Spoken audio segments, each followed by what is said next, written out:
Hello बच्चों, welcome to our YouTube channel. तो आज हम करेंगे स्टैंडर्ड 9th का चैप्टर नंबर 1 जिसका नाम है सेट्स। सेट्स के 4 प्रैक्टिस सेट हमने ऑलरेडी सॉल्व कर दिए हैं, उसका लिंक आपको डिस्क्रिप्शन में मिल जाएगा। अगर आपने वो वीडियोस नहीं देखे हैं तो देख लीजिए, क्योंकि आज हम करने वाले हैं प्रॉब्लम सेट 1।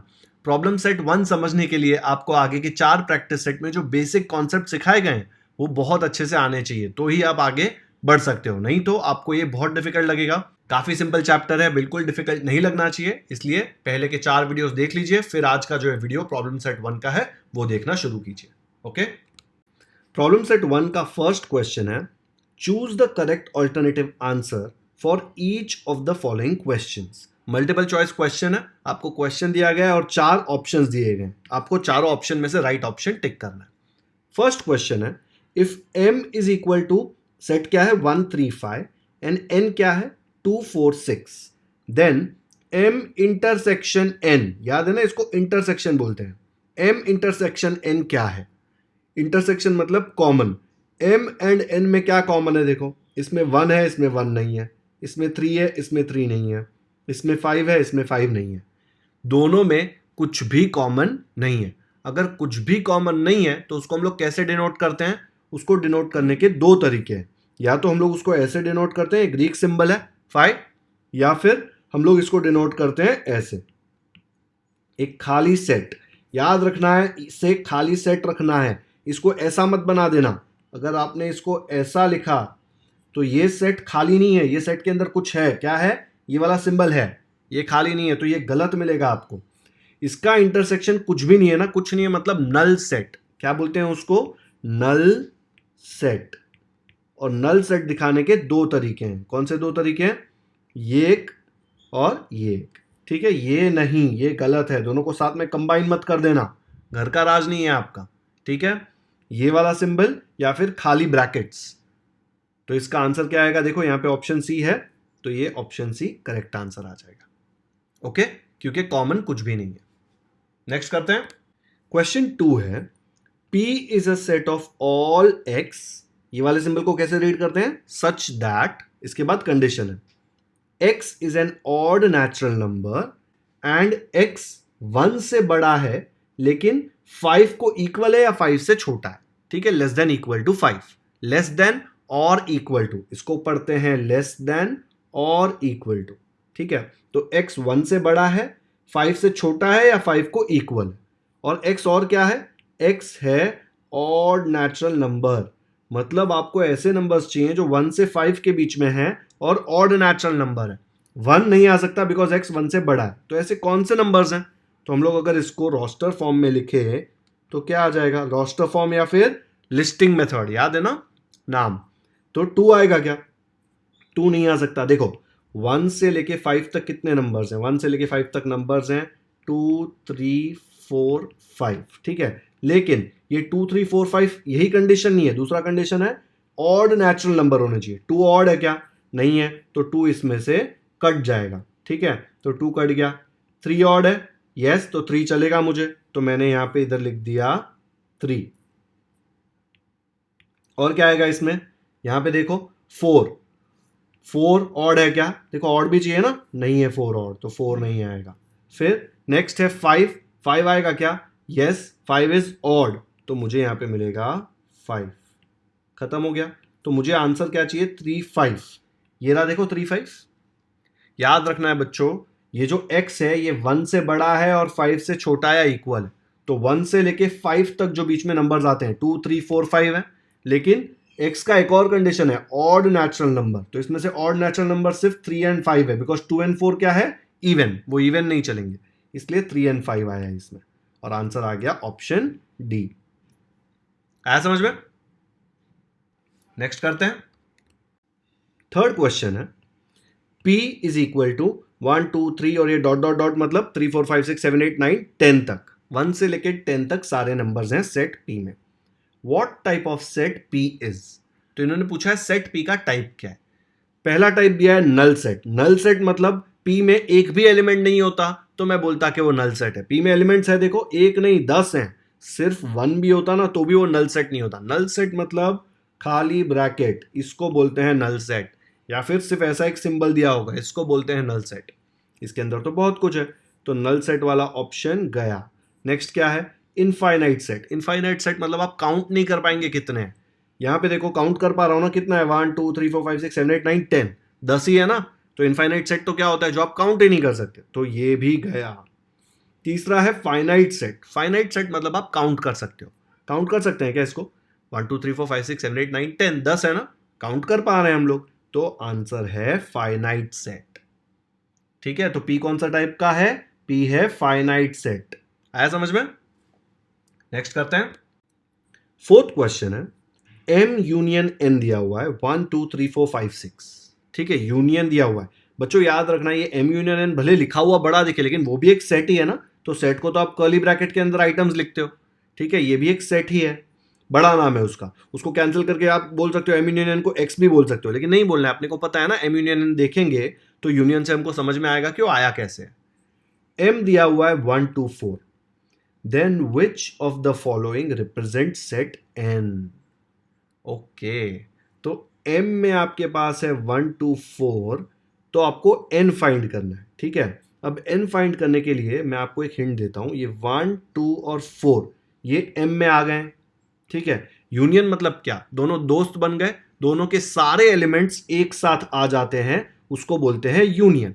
ठीक है, तो 1 2 4 आ गया, बचा क्या, 3 5 6। 3 5 6 देखो यहां पे नहीं है, यहां पे इसके अंदर 4 भी है, इसमें 3 5 6 तीनों नहीं है, इसमें 3 5 6 तीनों नहीं है, ये बी में 3 4 5 6 है। तो 4 तो आ सकता है ना, कॉमन हो सकता है दोनों में एक, लेकिन 3 5 6 अलग से चाहिए ही चाहिए, तो ही एम यूनियन एन ये आ सकता है। तो 3 5 6 सिर्फ बी में है और कहीं पे देखो है ही नहीं, तो इसका आंसर क्या आएगा, इसका आंसर आएगा बी। समझ में आया बच्चों कैसे आया ये, देखो यहां पे अगर m दिया है 1 2 4, ठीक है, और n हम लोग चेक करते हैं ये राइट है कि नहीं। n हम लोग ने लिया 3 4 5 6, तो यूनियन क्या आएगा, यूनियन मतलब दोनों दोस्त बन जाएंगे, दोनों के सारे एलिमेंट्स आ जाएंगे। तो क्या क्या आएगा बताओ, पहले यहां से शुरू करो, 1 फिर 2 फिर 4 के बदले पहले 3 लिख देता हूं बिकॉज लाइन वाइज जा रहा हूं मैं, 3 फिर 4 देखेंगे ना बच्चों, दोनों में प्रेजेंट है, लेकिन दोनों में प्रेजेंट है तो क्या मैं यहां पे 2 बार लिख दूंगा क्या, 4 4। सेट में कभी भी आइटम्स रिपीट नहीं होती, 4 दोनों में है तो भी एक ही बार आएगा 4।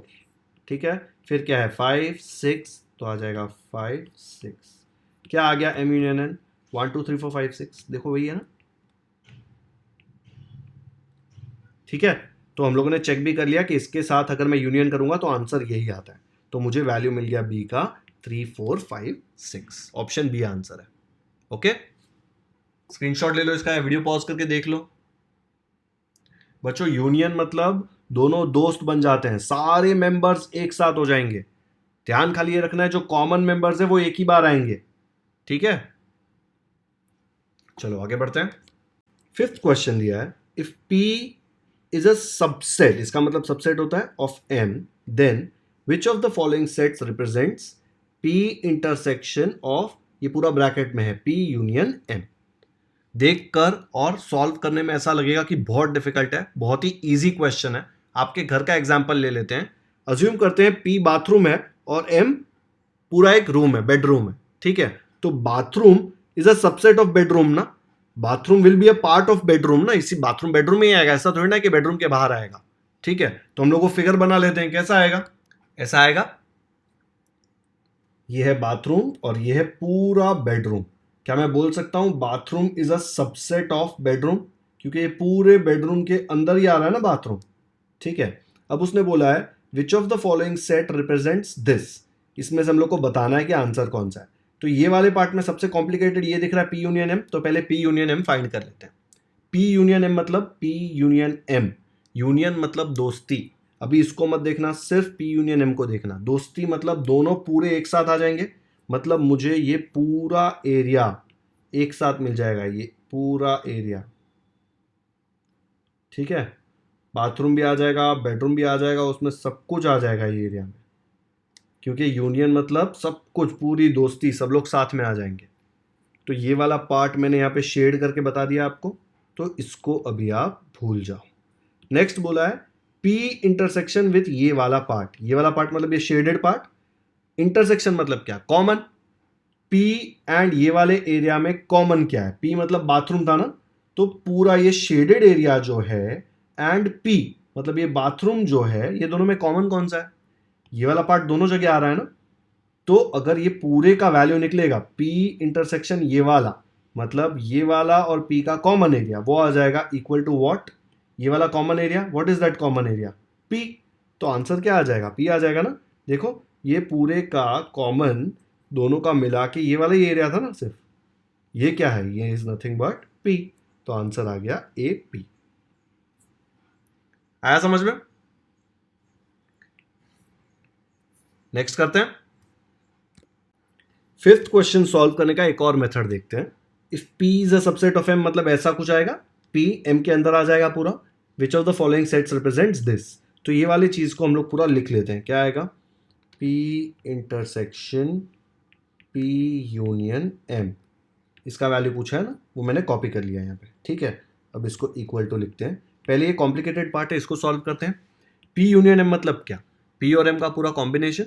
तो मैं ऐसे लूंगा, पूरा P और यूनियन M दोनों साथ में मिलके ये वाला सेट बन जाएगा।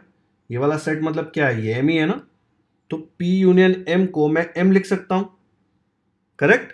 तो यहां पे ये पूरे के जगह पे आ जाएगा M, ठीक है। बाकी सब कुछ सेम आएगा, ये P ऐसे ही नीचे आएगा, ये इंटरसेक्शन ऐसे ही आएगा। ये ब्रैकेट पूरा सॉल्व करके हमने उसके जगह पे M लिख दिया। ये क्यों हो रहा है, P यूनियन M मतलब P और M का कॉम्बिनेशन, पूरा कॉम्बिनेशन मतलब ये पूरा एरिया, ठीक है। कॉम्बिनेशन में ये सेट जो एरिया है ये M ही है, तो इसको मैंने M लिख दिया। अब P इंटरसेक्शन M, देखो P यहाँ पे है और M यहाँ पे। इंटरसेक्शन मतलब कॉमन, दोनों में कॉमन कौन कौन है, ये वाला एरिया कॉमन है ना। ये क्या है, ये वाला सेट क्या है, P। तो ये P इंटरसेक्शन M के जगह पे मैं लिख सकता हूं P। तो आंसर आ जाएगा ऑप्शन A। आया समझ में। सीधे सीधा ये फिगर देख के मैंने सॉल्व किया हुआ। पहले P यूनियन M को सॉल्व किया। P यूनियन M मतलब ये पूरा area which is nothing but M, क्योंकि ऐसे मत सोचो P यूनियन M में P कहाँ गायब हो गया, P गायब नहीं हुआ है, P M के अंदर ही है ना पूरा। तो यूनियन में जब मैं दोनों को ऐड करूंगा तो M ही आएगा आंसर, इसलिए M आया। फिर P इंटरसेक्शन M, इंटरसेक्शन मतलब कॉमन, P और ये पूरे M में कॉमन एरिया कौन सा है, ये वाला एरिया जो क्या है P है ना, तो P आ गया। तो आंसर आ गया ऑप्शन A। आया समझ में। क्वेश्चन 6 दिया है, which of the following sets are empty sets. Empty sets मतलब वो सेट के अंदर कुछ भी नहीं है, खाली सेट या नल सेट, दोनों एक ही नाम है, एम्प्टी सेट मतलब, ठीक है। फर्स्ट उसमें ए ऑप्शन है, set of intersecting points of parallel lines. Parallel lines कभी जिंदगी में इंटरसेक्ट करेंगे क्या, उनको हजारों किलोमीटर तक दूर लेके जाओ कभी इंटरसेक्ट होंगे। ये एक लाइन है और ये एक लाइन है, दोनों अगर पैरेलल है तो कितना भी दूर लेके जाओ ये कभी एक दूसरे को नहीं मिलेंगे। तो सेट ऑफ इंटरसेक्टिंग पॉइंट्स, इन दोनों के पॉइंट ऑफ इंटरसेक्शन आएंगे क्या, कभी हो ही नहीं सकता। तो उसका सेट क्या बनेगा, एम्प्टी सेट। तो 100% ये वाला सेट तो एम्प्टी सेट है। Next, set of even prime numbers. कितने प्राइम नंबर्स इवन है, प्राइम नंबर्स मतलब क्या, वो सारे नंबर्स जो सिर्फ 1 में जाते हैं या खुद में जाते हैं।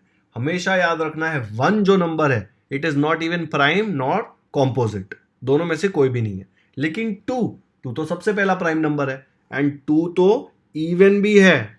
तो set of even prime numbers में क्या आएगा, set of even prime numbers में आ जाएगा अपना 2, ये आएगा ना, because 2 is an even prime number. तो ये एम्प्टी है क्या, ये वाला सेट खाली नहीं है ना, उसमें 2 है, तो ये वाला सेट एम्प्टी नहीं आएगा। ओके। नेक्स्ट देखो, month of an English calendar having less than 30 days. कौन सा मंथ है जिसमें लेस देन 30 डेज होते हैं, एक ही मंथ है ना, फेब्रुवरी।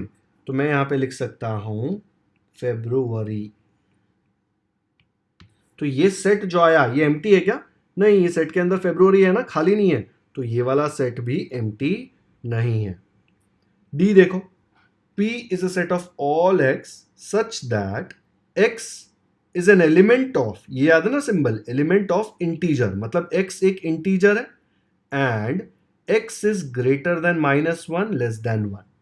-1 और 1 के बीच में नंबर है, कौन सा नंबर आता है -1 और 1 के बीच में, 0 आता है ना, नंबर लाइन याद करो, 0 1 2, इधर से -1 -2, देखो -1 और 1 के बीच में 0 आता है ना, 0 इंटीजर है, याद रखना है। तो जब मैं ये सेट बनाऊंगा तो इसमें आएगा 0, एक ही नंबर है ना, क्योंकि इंटीजर है, -1 से 1 के बीच में एक ही इंटीजर आता है 0। अब ये सबसे कंफ्यूजिंग है, ये एम्प्टी सेट है क्या? अंदर 0 है।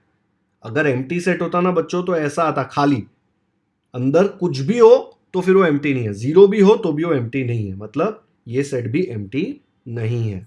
तो ये भी हम लोग क्रॉस डाल देंगे, ठीक है। तो इसमें एक ही सेट एम्प्टी है, वो है set of intersecting points of parallel lines. Because parallel lines कभी इंटरसेक्ट नहीं करेंगे तो उनका कोई इंटरसेक्टिंग पॉइंट बनेगा ही नहीं, तो उनका सेट क्या होगा? खाली होगा, एम्प्टी सेट होगा।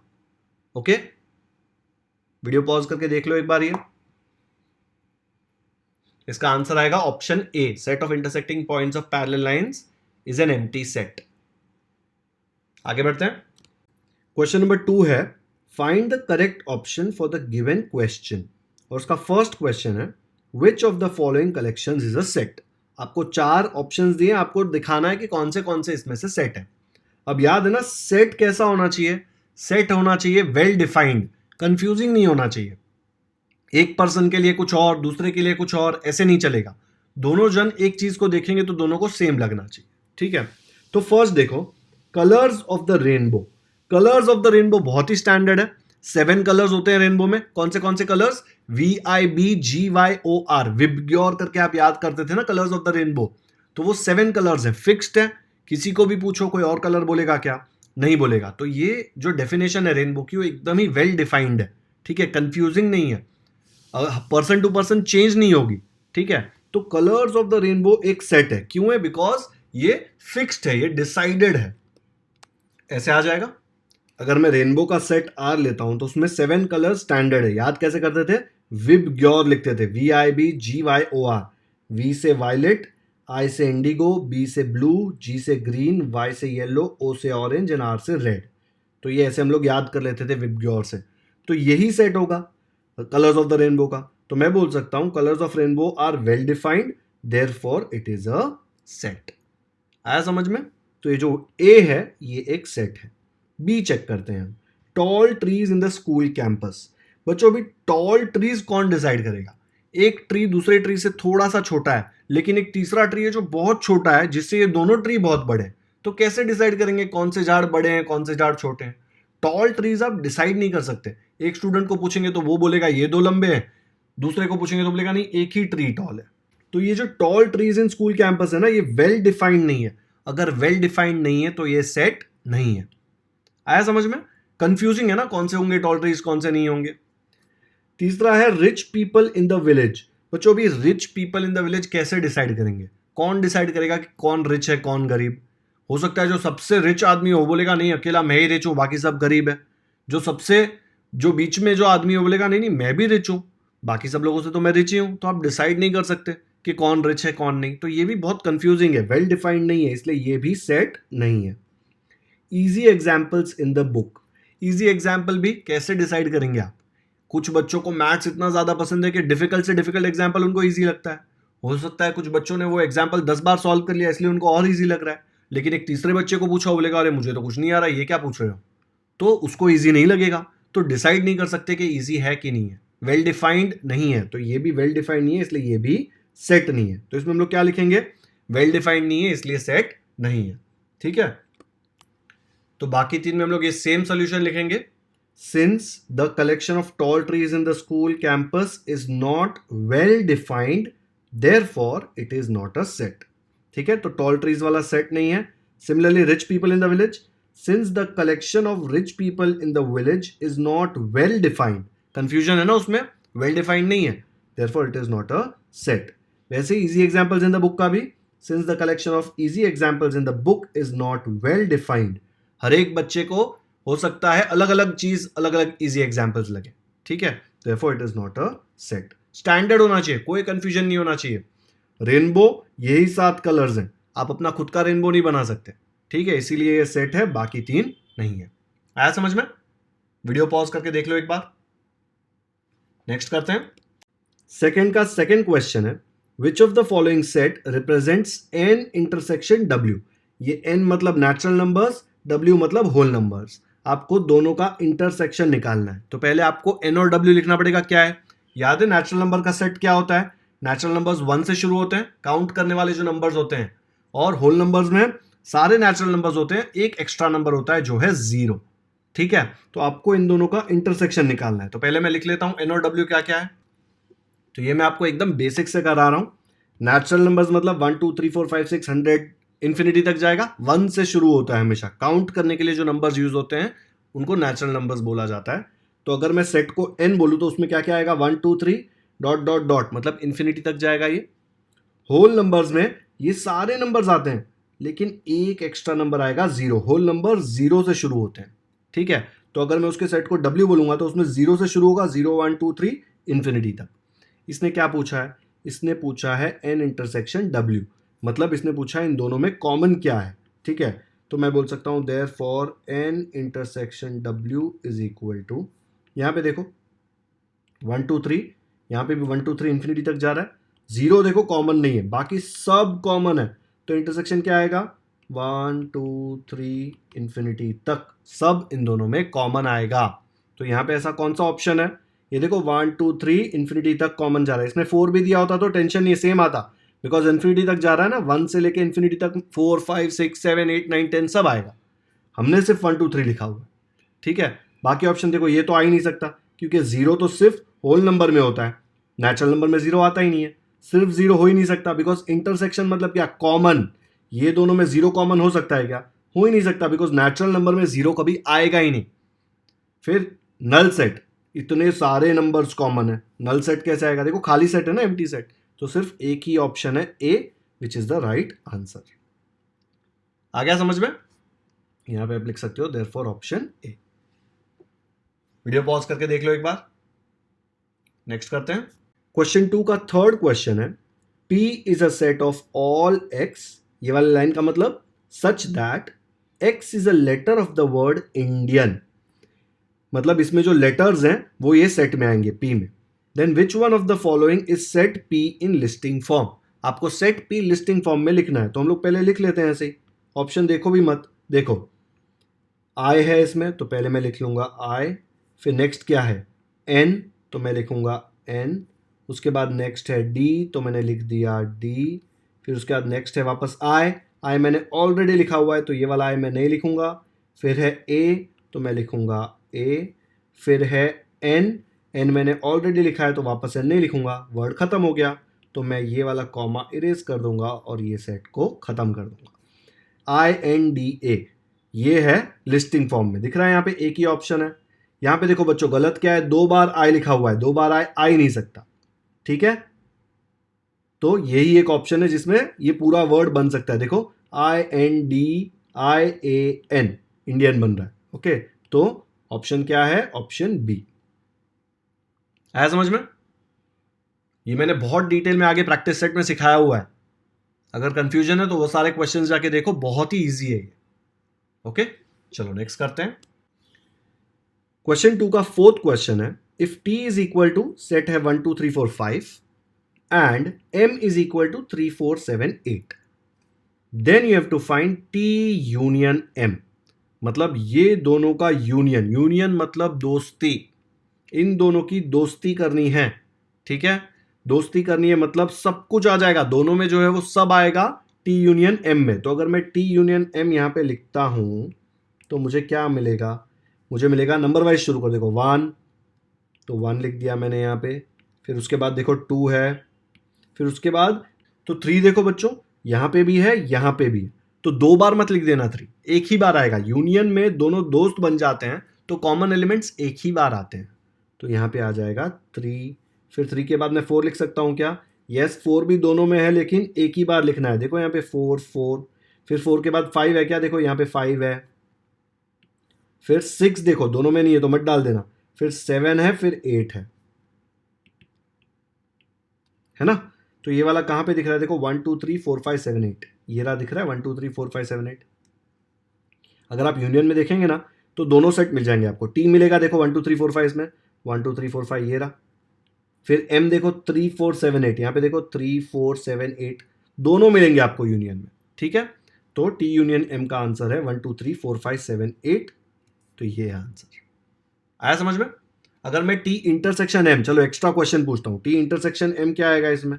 दोनों में कॉमन क्या है? वो कॉमन क्या है देखो, यहाँ पे 3 है, यहाँ पे भी 3 है, यहाँ पे 4 है, यहाँ पे भी 4 है, तो आएगा 3,4, ये कॉमन है। ठीक है, तो ये आएगा। ये पूछा नहीं है, ये मैंने ऐसे ही आपको एक्स्ट्रा करा दिया। ओके, चलो नेक्स्ट करते हैं। क्वेश्चन 3 दिया है, out of 100 person in a group 72 person speak English, मतलब इंग्लिश बोलने वाले 72 लोग हैं। 43 person speak French, 43 people French बोलते हैं। Each one out of 100 person, मतलब ये टोटल 100 में से every single person speaks at least one language, मतलब ऐसा कोई भी नहीं है जिसको ना इंग्लिश आती है ना फ्रेंच आती है, दोनों में से एक लैंग्वेज तो सबको आती है। ज्यादा आती होंगी, 2 आती है, लेकिन ऐसा कोई भी नहीं है जिसको 0 लैंग्वेजेस आती है। ठीक है, then how many speak only English, सिर्फ इंग्लिश कितने लोग बोलते हैं? 72 पीपल जो इंग्लिश बोल रहे हैं, इसमें से कुछ लोग ऐसे भी होंगे ना जो फ्रेंच बोलते हैं, उनको ऐसे चाहिए जो सिर्फ इंग्लिश बोलते हैं। How many speak only French, वैसे ही 43 लोग जो फ्रेंच बोल रहे हैं, इसमें काफी लोग ऐसे होंगे जो दोनों इंग्लिश और फ्रेंच बोलते हैं, उनको सिर्फ ओनली फ्रेंच वाला भी चाहिए। How many of them speak English and French both, ऐसे कितने लोग हैं जो दोनों इंग्लिश और फ्रेंच में बात करते हैं। ठीक है, तो हम लोग एक सेट ले लेते हैं, सेट ई इंग्लिश बोलने वाले लोगों का, सेट एफ फ्रेंच बोलने वाले लोगों का। ठीक है, और टोटल कितने लोग हैं? 100 पर्सन, मतलब अपना यूनिवर्सल सेट जो यू है वो 100 हो जाएगा। तो कैसे लिखेंगे इसको? ऐसे आ जाएगा, हमने यू ले लिया set of total persons, E क्या है? Set of persons who speak in English, and F है set of persons who speak in French. तो number of elements in capital E English कितने लोग हैं? 72। फिर number of elements who speak French 43 है ना। एक और चीज दी है इसमें, टोटल 100 लोग दिए हैं, मैंने बोला ये यूनिवर्सल सेट है, और बोला है कि हर एक बंदा एक लैंग्वेज तो बोलता ही है। तो अगर मैं दोनों की टीम बना दूं इंग्लिश और फ्रेंच की, तो इंग्लिश और फ्रेंच की टीम में कितने लोग होंगे? टोटल 100 लोग होंगे ना, बिकॉज 100 से ज्यादा तो हो नहीं सकते। टीम बनाने का मतलब क्या? दोनों का यूनियन ले लेते हैं। इंग्लिश और फ्रेंच का अगर यूनियन लेंगे तो हमको पता है 100 ही आने वाला है, बिकॉज टोटल 100 लोग ही हैं, है ना। तो मैं यहां पे लिख सकता हूं एन, मतलब number of elements in E union F is equal to 100। तो मैंने यहां पे लिख दिया number of elements in E union F is 100। फिर मैंने एक वेन डायग्राम बना दिया, आपको बहुत इजीली समझ में आ जाए उसके लिए। ये जो रेड सर्कल है ये इंग्लिश का है, और ये ग्रीन सर्कल जो है वो फ्रेंच का है। तो इंग्लिश वाले कितने लोग हैं? टोटल 72। इसका मतलब ये पूरे रेड सर्कल में पूरे, हाँ ये वाला पार्ट भी इंक्लूडेड, टोटल 72 लोग हैं। और ग्रीन में कितने? 43। तो ये टोटल पूरे ग्रीन सर्कल में ये वाले इंक्लूडेड, ये वाले देखो दोनों में आ रहे हैं क्योंकि ये इंटरसेक्शन है ना, ये वाला पार्ट दोनों सर्कल में। तो ये पूरा सर्कल जो है वो 43 लोग हैं। ई यूनियन एफ 100, मतलब ये पूरा दोनों सर्कल को पूरा शेड कर दिया, पूरा मिला दिया, टीम बना दी, तो उसमें 100 लोग हैं। ओके, तो उसने क्या पूछा था? उसने पूछा था how many speak only English, मतलब मुझे सिर्फ ये वाला पार्ट चाहिए, ये वाला पार्ट नहीं चाहिए, ये वाला काट देना है मुझे। 72 से तो कम ही होंगे ना, क्योंकि पूरा लाल सर्कल 72 है, उसमें से मुझे ये काट देना है। ये काट दूंगा तो मुझे क्या मिलेगा? ये एप्पल शेप का मिलेगा ना, खाया हुआ एप्पल ऐसा, ये वाला जो पार्ट मिलेगा ये सिर्फ इंग्लिश बोलते हैं। ठीक है, अब आपको एक फॉर्मूला याद है, मैंने बताया था सबसे important formula, N of E union F is equal to N of E plus N of F minus N of E intersection F. हमने बहुत बार यूज किया था फॉर्मूला प्रैक्टिस सेट में। ठीक है, अगर आपने प्रैक्टिस सेट के वीडियोस नहीं देखे हैं तो अभी भी जाके देख लीजिए ताकि आपको ये इजी लगे। तो वो फॉर्मूला यूज करके मैं ये एकदम इजीली निकाल सकता हूं इंटरसेक्शन एफ वाला पार्ट, है ना। तो कैलकुलेट करो क्या आएगा। ये था formula, N of E union F is equal to N of E plus N of F minus N of E intersection F. यहां पे यूनियन है, यहां पे इंटरसेक्शन है।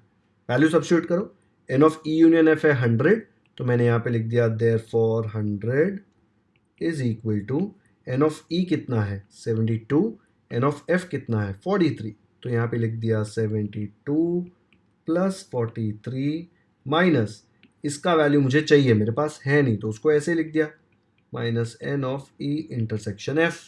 अब यहाँ पे पूरे इक्वेशन में सिर्फ एक ही वैल्यू नहीं पता है, तो ये तो हम लोग सॉल्व करके निकाल सकते हैं। कैसे करेंगे? तो यहाँ पे ये minus N of E intersection F है ना, इसको यहाँ पे भेज देंगे तो प्लस हो जाएगा, और ये 100 यहाँ पे प्लस है, इसको यहाँ पे भेज देंगे तो वो माइनस हो जाएगा। तो क्या मिलेगा, therefore N of E intersection F, ये वाला जो माइनस वाला पार्ट है मैंने इस तरफ भेज दिया तो प्लस हो गया, इक्वल टू ये दोनों को ऐड करो 72 प्लस 43 आपको मिलेगा 115। ठीक है, फिर आएगा माइनस, माइनस क्या, ये 100 यहाँ पे प्लस था उसको उधर भेजा तो माइनस आ जाएगा, तो मुझे मिलेगा -100। देयरफॉर मैं बोल सकता हूँ n of E intersection f is 115 minus 100 क्या आ जाएगा 15। आया समझ में? ई इंटरसेक्शन f का मतलब क्या, इंग्लिश भी बोलते हैं फ्रेंच भी बोलते हैं, दोनों लैंग्वेजेस बोलने वाले कितने लोग हैं टोटल 15। तो हम लोगों को एक आंसर तो ऐसे ही मिल जाएगा 15। ठीक है, देखो पूछा था ना how many of them speak English and French both, तो उसका हम लोग को इजीली आंसर मिल गया 15। तो ये जो शेडेड वाला पार्ट है ना जो दोनों में आ रहा है इसका वैल्यू क्या है 15। ठीक है, इसके बाद आप इजीली निकाल सकते हो बाकी सारे वैल्यूज, क्योंकि आपको अगर ये मिल गया तो आपका काम हो गया। इसका वैल्यू क्या आया 15, तो इसके बाजू में मैं 15 लिख रहा हूं। ठीक है, अब हम लोग सॉल्व करेंगे बाकी दोनों क्वेश्चन के, इंग्लिश खाली कितने लोग बोलते हैं और खाली फ्रेंच कितने लोग बोलते हैं। ठीक है, तो अब हम लोगों को निकालना है number of persons who speak only English. ठीक है, सिर्फ इंग्लिश बोलने वाले लोग ये वाले लोग हैं, ये पूरा सर्कल इंग्लिश बोलता है, लेकिन इसमें कुछ लोग ऐसे हैं जो फ्रेंच भी बोलते हैं। कितने लोग हैं वो लोग, ये वाला पार्ट। तो अगर मैं ये पूरे रेड सर्कल में से ये जो शेडेड वाला पार्ट है इंटरसेक्शन एफ वाला पार्ट वो निकाल दूं तो मुझे सिर्फ इंग्लिश बोलने वाले लोग मिल जाएंगे। तो उसका मतलब क्या है, ये क्या है अपना टोटल, ये है एन ऑफ ई। ठीक है, एन ऑफ ई में से मैं ये वाला पार्ट निकाल दूं, ये वाला पार्ट क्या है N of E intersection F. तो पूरे ई में से मैं ई इंटरसेक्शन एफ निकाल दूं तो मुझे मिलेगा सिर्फ इंग्लिश बोलने वाले लोगों का नंबर। ठीक है, तो फॉर्मूला मैंने आपको समझाया क्या है, पूरे इंग्लिश बोलने वालों में से मैं ई इंटरसेक्शन एफ माइनस कर दूंगा तो मुझे सिर्फ इंग्लिश बोलने वाले मिलेंगे। एन ऑफ ई था 72 एंड ई इंटरसेक्शन एफ था 15, अभी निकाला था ना हमने, देखो यहाँ पे 15, तो 72 माइनस 15 आंसर आ जाएगा आपका 57। तो 57 लोग ऐसे हैं जो सिर्फ इंग्लिश बोलते हैं। यहाँ पे देखो ये पूरा 72 है, इसमें से ये 15 निकाल दो, ये 15 है ना, तो ये जो बचेंगे ना सिर्फ ये वाला पार्ट शेडेड उसमें 57 लोग होंगे। वैसे ही फ्रेंच का कैसे निकालेंगे कि खाली फ्रेंच, ये पूरा सर्कल फ्रेंच बोलता है। ठीक है, तो फ्रेंच का टोटल है 43, उसमें से ये 15 हम निकाल देंगे तो मुझे मिलेंगे ऐसे लोग जो सिर्फ फ्रेंच बोलते हैं। तो इसका फॉर्मूला क्या लिखेंगे, एन ऑफ एफ मतलब ये पूरा minus N of intersection F, ये वाला पार्ट उसमें से निकाल देंगे तो क्या बचेगा खाली फ्रेंच बोलने वालों का पार्ट, ये वाला। ठीक है, इतना सा पार्ट। तो ये सेम फॉर्मूला नीचे लिख दो, क्या मिलेगा N of F minus N of E intersection F. N of F क्या था, एन ऑफ एफ था आपका 43। ठीक है, और इंटरसेक्शन एफ था 15, तो मैं यहाँ पे सब्स्टिट्यूट करूंगा 43 माइनस 15 तो आपको मिल जाएगा 28। तो 28 ऐसे लोग हैं जो सिर्फ फ्रेंच बोलते हैं, ओनली फ्रेंच। टोटल फ्रेंच 43 लोग बोलते थे लेकिन ओनली फ्रेंच 28 लोग ही बोलते हैं। आया समझ में? इजी क्वेश्चन है, लेकिन अगर आप वेन डायग्राम नहीं बनाएंगे ना तो ये समझना थोड़ा डिफिकल्ट हो जाएगा। ठीक है, तो वेन डायग्राम तो बनाना ही है। मैंने आपको जब प्रैक्टिस सेट सिखाया था तब भी बोला था कि वर्ड प्रॉब्लम में अगर आप वेन डायग्राम बनाएंगे तो आपका इजीली सॉल्व हो जाएगा। ओके, एक बार पूरा सोल्यूशन अच्छे से देख लो, वीडियो पॉज करो। इसमें ये वाला पार्ट बहुत इंपॉर्टेंट था कि N of E union F, number of elements in E union F will be 100, क्योंकि कोई भी ऐसा बच्चा नहीं था जो एक भी लैंग्वेज नहीं बोलता था, सब लोग एक ना एक लैंग्वेज तो बोल ही रहे थे, तो हम लोग को ई यूनियन एफ सीधा 100 आ गया था। आ गया समझ में? तो बच्चों आज का लेक्चर यहीं पे खत्म करते हैं। आज के लेक्चर में हमने प्रॉब्लम सेट 1 का क्वेश्चन नंबर 1 का 1 2 3 4 फिर 5 6 सॉल्व किया, एंड क्वेश्चन नंबर 2 का 1 2 3 एंड 4 सॉल्व किया, और उसके बाद हम लोगों ने क्वेश्चन 3 जो एक वर्ड प्रॉब्लम है वो सॉल्व किया। ठीक है, नेक्स्ट लेक्चर में हम इसमें जो बाकी क्वेश्चंस बचे हैं 4 5 6 7 एंड 8, 9, 10, 11 ये सॉल्व करेंगे। ठीक है, अगर आपको ये वीडियो अच्छा लगा हो तो इसे लाइक जरूर करें, इसका लिंक अपने दोस्तों के साथ व्हाट्सएप पर शेयर करें ताकि उनको भी सेट्स का प्रॉब्लम सेट अच्छे से समझ में आ जाए। अगर आपने हमारे चैनल को अब तक सब्सक्राइब नहीं किया है तो सब्सक्राइब करना ना भूलें, क्योंकि हम ऐसे ही सारे प्रैक्टिस सेट के डिटेल्ड सॉल्यूशंस अपलोड करते रहेंगे।